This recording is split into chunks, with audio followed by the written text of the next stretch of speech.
Vem, vem para o podcast Direto ao Assunto, de José Neumann e Pinto e Maria Isabel Pimentel de Castro Pinto. Bom, hoje eu vou fazer sozinho aqui uma entrevista com a honra para mim, com o doutor André Marcília. O doutor André Marcília escreveu um livro chamado Censura por Toda Parte. Eu estive no lançamento do livro e, ao ler o livro, para fazer essa apresentação aqui, nossa, podcast, eu resumi tudo num vídeo que eu ponho no YouTube, no canal José Neumann e Pinto, em que eu defini o seguinte: a diferença da censura na ditadura, da censura na democracia do amor, é que na ditadura a censura é feita por um só, que é o ditador. Na democracia do amor são muitos. Isso aqui é uma ideia que eu tirei desse livro e que estou aqui com o doutor André Marcília, paulistano, doutor em Direito pela Faculdade de Direito da USP, não é isso, doutor André? É isso. É isso mesmo. E na prática de combatente, hoje é o mais requisitado combatente de censura no Brasil, porque pegou o primeiro processo de censura do Supremo, né? Exatamente. Bom, prazer estar aqui com você. Um abraço a todos que nos ouvem e veem. E, de fato, eu fui o primeiro advogado dos inquéritos das fake news, né? Então, em abril de 19, quando eu digo que quando eu cheguei nos inquéritos era tudo mato, né?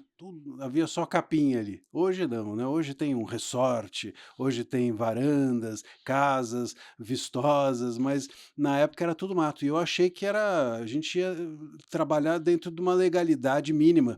E não foi assim que ocorreu.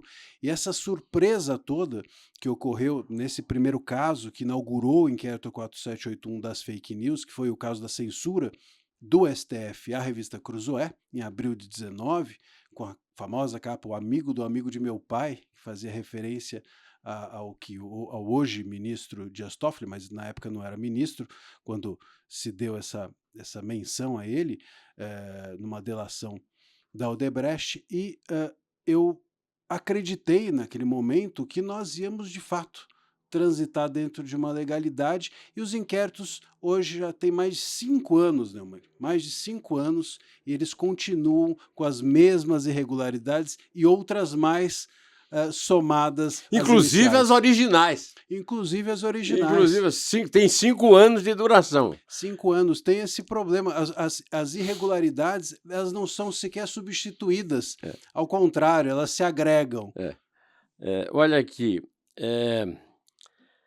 nós estamos no começo de agosto, estamos saindo de julho, e eu quero lembrar a vocês que o doutor André Marcília foi advogado de jornalistas com muita importância nessa área da censura, né? Jornalistas muito censurados. Ricardo Boechat, meu querido amigo, que infelizmente não está mais entre nós. Trabalhei com Boechat eu trabalhei no Jornal do Brasil, quando o Boechat trabalhava com o Zósimo. Faz falta, né? Faz muita falta o Boechat faz falta como amigo. Diogo Mainardi, que se mandou para a Itália, onde ele mora. O Mário Sabino, meu querido amigo. O Diogo Scosteg. O Cláudio Dantas, com quem eu trabalhei lá na Cruzoé e no Antagonista. E também de entidades como Repórteres Sem Fronteira. A respeito do inquérito dos memes antidemocráticos, que é o assunto do dia, porque, na verdade, eu marquei essa entrevista para a gente falar desse livro. Mas aí eu fui passando o tempo lendo o livro e tal, e o doutor André trabalhando, e os censores censurando. Então eu, no fim do mês de julho passado, o doutor André publicou um artigo chamado O Inquérito dos Memes Antidemocráticos, dizendo que a crítica aos memes sobre o ministro Fernando Haddad aparentemente expôs o que de mais ridículo há na sociedade brasileira. Isso aqui quem escreveu não fui eu, foi o doutor André Marcília. Afinal, não demorou para que políticos e jornalistas de esquerda buscassem desqualificar a crítica bem-humorada dos memes, chegando a um absurdo de cogitar que fosse uma investida merecedora de regulação e censura. Mas não há nada de ridículo nisso. O que se obrigou, o que se cogitou sob a desculpa dos memes foi o que se conseguiu a sério no país, sob a justificativa de que os memes se conseguiu a sério no país com a justificativa de combate à fake news e ódio à desinformação. Hoje seria, de fato, ridículo que o Supremo Tribunal Federal nos ultrajasse com um inquérito para investigar memes e seus financiadores, mas foi exatamente o que fez em 2019 com os inquéritos dos fake news, dos atos democráticos e das milícias digitais. Não vou lhe perguntar a respeito disso, porque, afinal de contas, é o fato do dia, né? Então, É o fato do dia. Na verdade, Neumann, o que acontece? A gente tem a situação, desde 2019 até agora, o que o Supremo tem feito é, em nome de valores nobres, e claro, são nobres mesmo, como democracia, como verdade, como ciência, seja o que for, enfim, em nome desses princípios, ele tem dito o seguinte: bom, para defender esses princípios vale tudo, inclusive a gente passar por cima de algumas regras, de algumas normas fundamentais da nossa Constituição, dentre as quais a liberdade de expressão. E isso é uma visão a qual eu reputo errada, entendo que seja absolutamente equivocada e intolerável. Não tem como você, em nome de um grande valor, deturpar outro grande valor. Então a gente precisa harmonizar os valores importantes. A liberdade de expressão precisa se harmonizar a democracia, e não em nome de uma a gente deturpar outra, e não em nome de uma a gente soterrar outra. E o que a gente tem visto é isso. Desde 2019, nós temos no Brasil, em nome da democracia, a liberdade de expressão é afastada. Em nome do combate à fake news, a gente corrompe, vamos dizer assim, a liberdade de expressão e as regras constitucionais. Em nome do combate ao discurso do ódio, a gente faz qualquer coisa. Em nome do combate às fake news, a gente promove um PL como o 2630, conhecido como PL das fake news, que é censório. Então, a censura ela não pode ser remédio para nada. A censura ela não pode ser colocada no lugar de algo, num lugar de destaque, só porque há um risco ou um pretenso perigo. Sobretudo quando o pretenso perigo, quem diz que existe é o próprio Supremo que vai julgar aquilo. Então, a gente precisa voltar a um estado de normalidade. E o que eu falo dessa questão dos memes, ou desse artigo que eu menciono? Os memes é isso. O artigo foi publicado no Poder 360. No Poder 360. Que é o vídeo que o senhor escreve hoje, né, doutor? É onde eu escrevo hoje, todas as terças-feiras.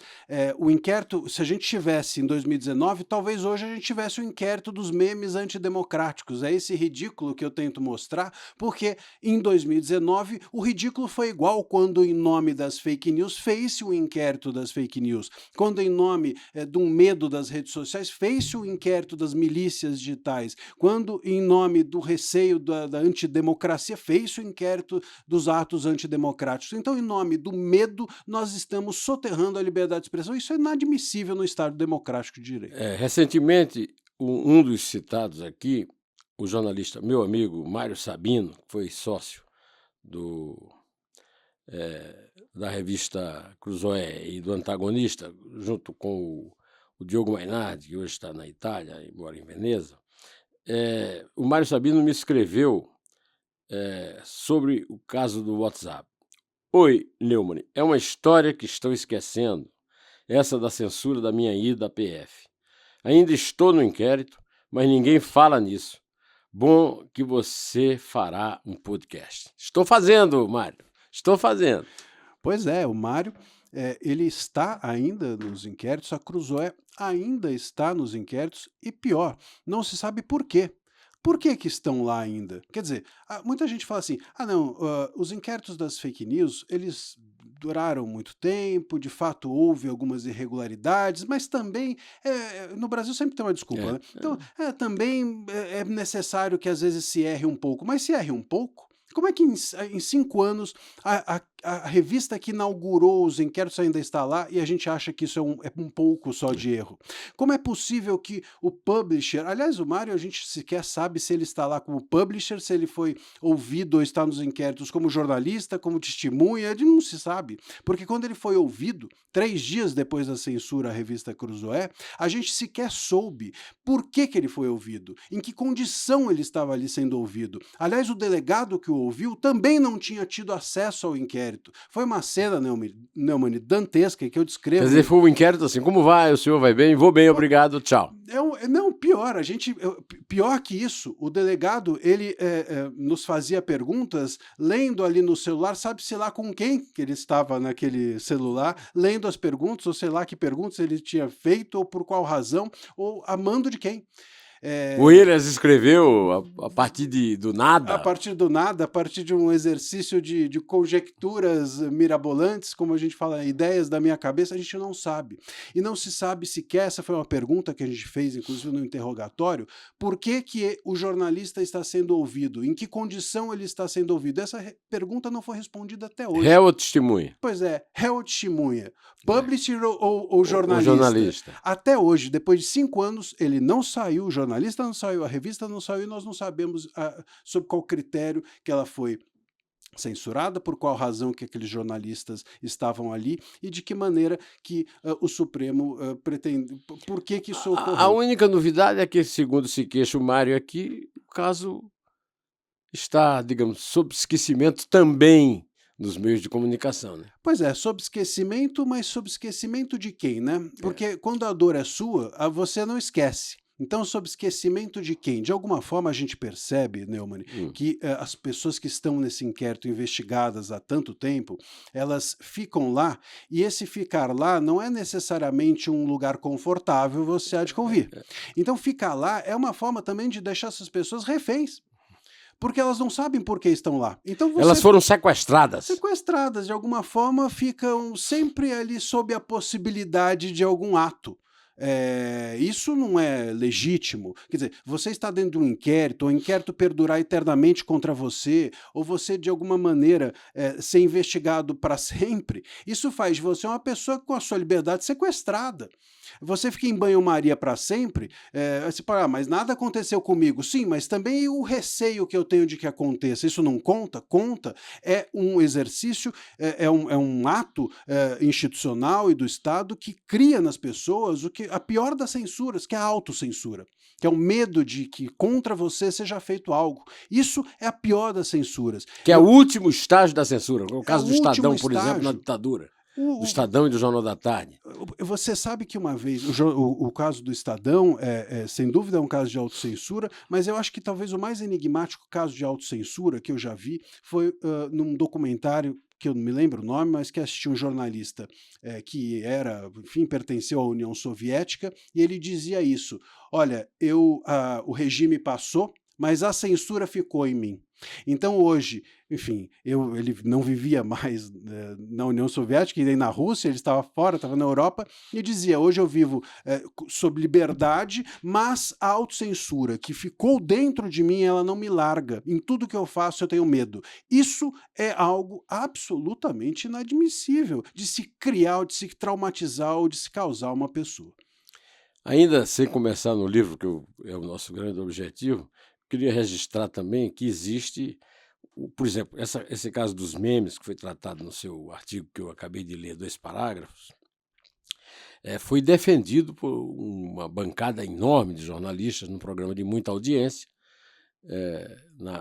no canal de televisão pseudo-fechado, né, mas na verdade semi-aberto, né, por praticamente todos os jornalistas. Eu queria registrar o contraditório de um jornalista. O Merval Pereira ergueu a palavra para dizer contra antiquíssimos companheiros meu e dele, nós trabalhamos juntos, inclusive com as pessoas que estavam lá defendendo a busca da origem do meme.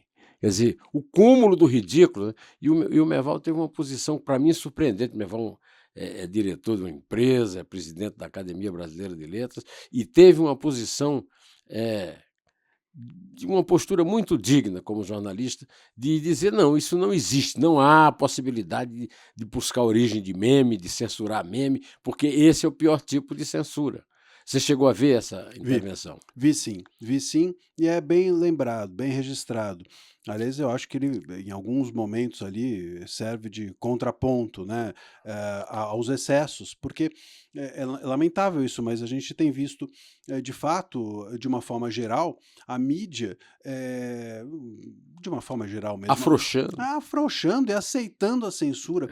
Eu acho, Neumann, que o grande perigo para o futuro é justamente esse: a gente criar um ambiente em que a censura é bem-vinda. Ela convive conosco, ela é normalizada, ela senta-se à mesa, normalmente, come do nosso prato e tudo bem, e tudo certo. Como na época da ditadura que eu citei, do Estadão e do Jornal da Tarde, que o censor ia para a redação Virava e colega, quase. virava o cara que fechava junto a página, e aí o Estadão substituía, só para lembrar o fato histórico, as matérias censuradas por versos dos Lusíadas, e o Jornal da Tarde por receitas, e uma coisa assim que depois se descobriu que leva isso ao ridículo, né? É que as pessoas tentavam fazer aquelas receitas e não eram receitas inventadas e não dava certo, e ligavam, escreviam furiosas para o jornal, porque a receita não Queriam censurar a receita queriam também. censurar a receita.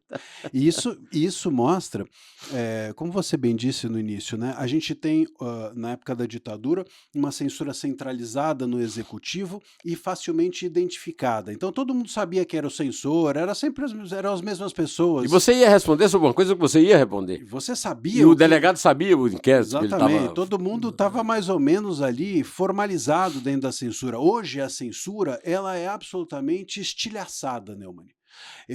Talvez esse seja o melhor termo para se Usar. usar. É uma censura estilhaçada. Ela não é invisível, mas ela é estilhaçada. Então, assim, a gente consegue identificar, mas você precisa de técnica para identificar. Você precisa estar atento para identificar. Senão você simplesmente. E você tem que lutar contra as pessoas que ainda acham que tudo bem, que é bem-vinda, que a censura. Tem gente que acredita, e muito jornalista, que já ouvi falar o seguinte a frase: não, não, a censura ela também dá uma higienizada no debate. Tem jornalista que acredita que a censura, por exemplo, as redes sociais, ela faz com que o ambiente da televisão ou as pessoas que leem notícias fora das redes sociais sejam mais contempladas. Então, ok, vamos censurar as redes porque aí as pessoas vão para a imprensa. Quer dizer, não existe censura para algo, não existe um fim moral para a censura. Isso é sempre ruim. E quando a gente, Neumann, acredita, ou quando jornalistas promovem de alguma forma a censura, não percebem algo que eu sempre digo: a censura é sempre um bumerangue que volta na testa de quem o lançou. Volta na testa da imprensa quando a imprensa lança a censura contra redes sociais. Volta na testa das redes sociais quando as redes sociais aplaudem censura à imprensa. Quando a direita aplaude que o adversário da esquerda seja censurado e vice-versa. Nós precisamos combater a censura de forma coerente e intransigente. Ponto. Censura, ponto. Não importa contra quem. Senão, sempre o manipulado seremos nós, censurados e manipulados por quem tem o poder na mão de fazer esse jogo. Ah, não, aplauda a censura porque é contra o seu adversário. Sempre tem um poderoso fazendo joguete com isso e nos usando. Aí o doutor André fez uma brincadeira que eu vou repetir aqui, né? Sobre o caso Felipe Martins, né?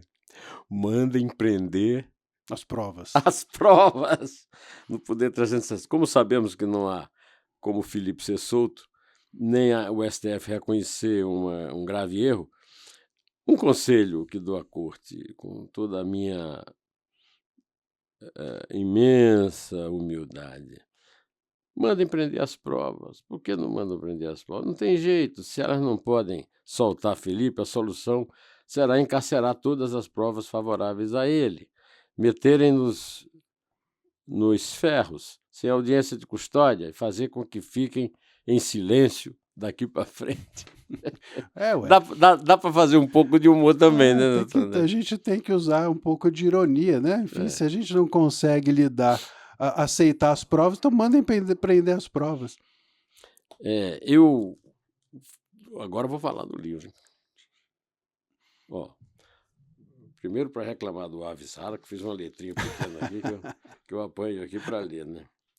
Mas esse livro eu fui ao lançamento na livraria Drummond, sentei até um pouco, puxei um papo com o Drummond, mas ele não respondeu. Acho que aquilo era só uma estátua, né? E o Drummond está morto, né? Mas já no prefácio do Gustavo Maltz, diz o seguinte, agora eu vou usar os óculos para ler, né? De Gutenberg a Zuckerberg, a história se repete e, mais uma vez, as pessoas em situação de realeza pensam-se superiores e recorrem à censura. E muitos cidadãos silenciam-se com medo. Porém, mais uma vez, também muitos levantam-se e juntam-se à luta pela liberdade de expressão e, mais uma vez, esperamos que em breve restará provado que o lado que apela à censura foi e será sempre o lado errado da história. Parabéns, doutor Gustavo. Bela frase. O Comenta Gustavo é aí, um craque também. E, aliás, tem um ótimo livro chamado Todos contra a Censura, Todos que contra a é censura. super recomendado. E foi uma honra ter prefaciado o meu livro, que é do Gustavo, que é diplomata e uma grande personalidade, um grande amigo. A liberdade de expressão tem uma razão moral existencial, sendo um direito natural inafastável de todo e qualquer indivíduo. É outra frase do autor de Contra Toda a Censura, Gustavo Maltz, no prefácio do livro. Este livro, olha, fazia tempo que eu não via fila em lançamento, teve até briga por lugar na fila, hein? Então, Ficou feliz com o lançamento? Tinha gente Primeiro, ficou feliz com a edição? Fiquei feliz com o lançamento. E sabe, Neumann, o que me deixou. Muita gente. Veja, um livro de advogado, né? Livro de advogado é sempre um sujeito muito chato. Eu não suporto advogado. Advogado é chato, livro de advogado é pior ainda. Então a gente, em geral, ninguém lê livro de advogado. Eu tinha um amigo que falava, a gente quer distância de advogado. Mas eu fiquei muito feliz justamente porque... Eu também quero, mas é difícil. É difícil. Os caras vivem querendo censurar a gente. Agora, não é um livro para advogado, é um livro de advogado, mas não é um livro para advogado. É um livro de histórias, de atuações jurídicas. Inclusive, praticamente um diário de bordo, né, da atuação jurídica, nesse caso da censura Cruzoé, em que eu vou com digressões, trazendo um pouco de teoria para que as pessoas aprendam a identificar o que é censura ou não, como elas devem entender quando elas estiverem diante de um caso de censura, o que elas devem fazer, como elas podem também se livrar ou evitar serem censuradas, enfim. Então, durante esse diário de bordo, eu vou um pouco trazendo teoria e outros casos mais para além desse da Cruzoé, durante esses meus quase 25 anos de atuação jurídica. Então, é um livro de histórias, de casos, para pessoas, inclusive, que não são advogados. Eu fiquei feliz por isso. Muita gente, praticamente acho que todo mundo entendeu o recado e nós vimos poucos engravatados nesse lançamento e muita gente ávida para saber o que é e como é estar por dentro de um caso de censura. Muita gente não sabe, né, Neumann? Nem todo mundo foi censurado nesse país. Isso aqui é um relato de casos de censura, não é uma coisa de tratado de direito, não. Ele contou fatos reais da censura numa sociedade teoricamente democrática, e hoje democrática de extrema esquerda, porque ninguém vem me dizer que o PT não é extrema esquerda. O PT é extrema esquerda, o Lula não é, nunca foi, mas o Lula é instrumento do PT, como o PT é instrumento do Lula.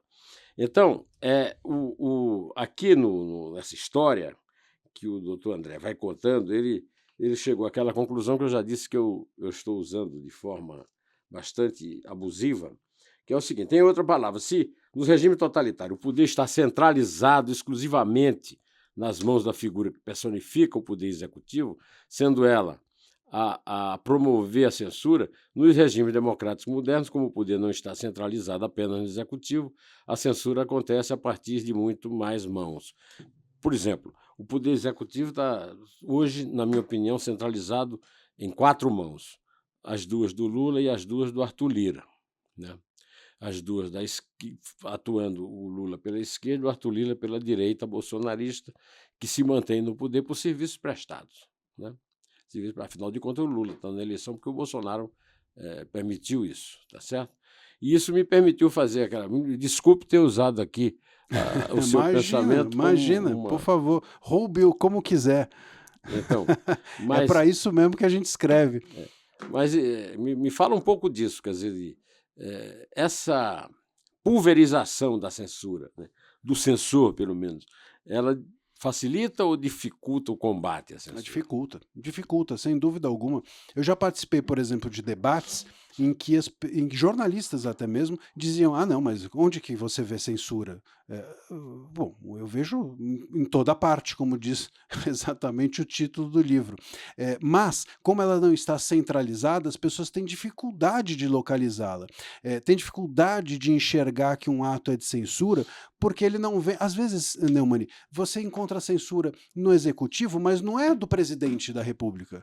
Ela não vem diretamente do presidente, vem de um órgão ou outro, vem do segundo escalão, vem de alguém que, enfim, antigamente, né, as pessoas passavam com a viatura na porta da casa para dar uma assustada. Hoje em dia a pessoa passa a te seguir nas redes sociais, aquela autoridade meio esquisita. Então, a censura, ela vem de dentro do sistema, às vezes a própria utilização do sistema. Por exemplo, você fazer um inquérito contra alguém, você promover um inquérito contra alguém sem que aquele inquérito seja justificável, é uma forma de você usar o sistema para deixar aquela pessoa ali, né, na espreita. Ó, fica de olho que você está com um inquérito nas suas costas. Ou, como eu mencionei no início, você segue investigado nos inquéritos, hein? Você não saiu ainda dos inquéritos, então fique esperto, veja lá o que você vai falar.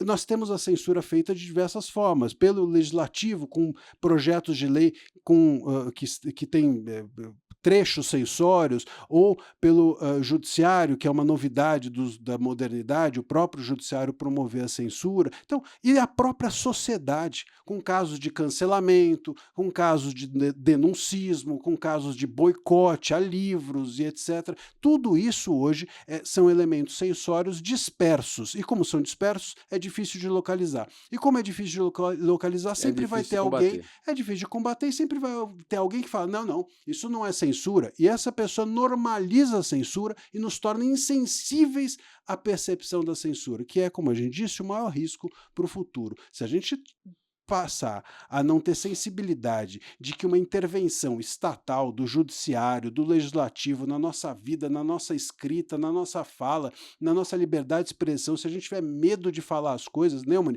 se a gente não perceber, tiver sensibilidade suficiente para perceber que isso é um abuso, então, realmente, a gente talvez não tenha como seguir acreditando que está dentro de uma democracia. Eu sou jornalista há 57 anos e sempre procurei me pautar pela correção e tal. Então, nunca fui processado, por exemplo, por um acidente de automóvel, nada, nunca. E aí eu passei a receber visitas permanentes da polícia. Aí não era um caso de censura, era um caso de abuso de autoridade de uma delegada do Rio de Janeiro. E aí, meu amigo, passou por todas as instâncias, anos e anos esse processo rodando, essa queixa rodando contra mim, e eu pagando advogado, né, para provar o óbvio, que eu não tinha. Quer dizer, uma delegada que tinha convocado a imprensa inteira para falar de uma prisão e que depois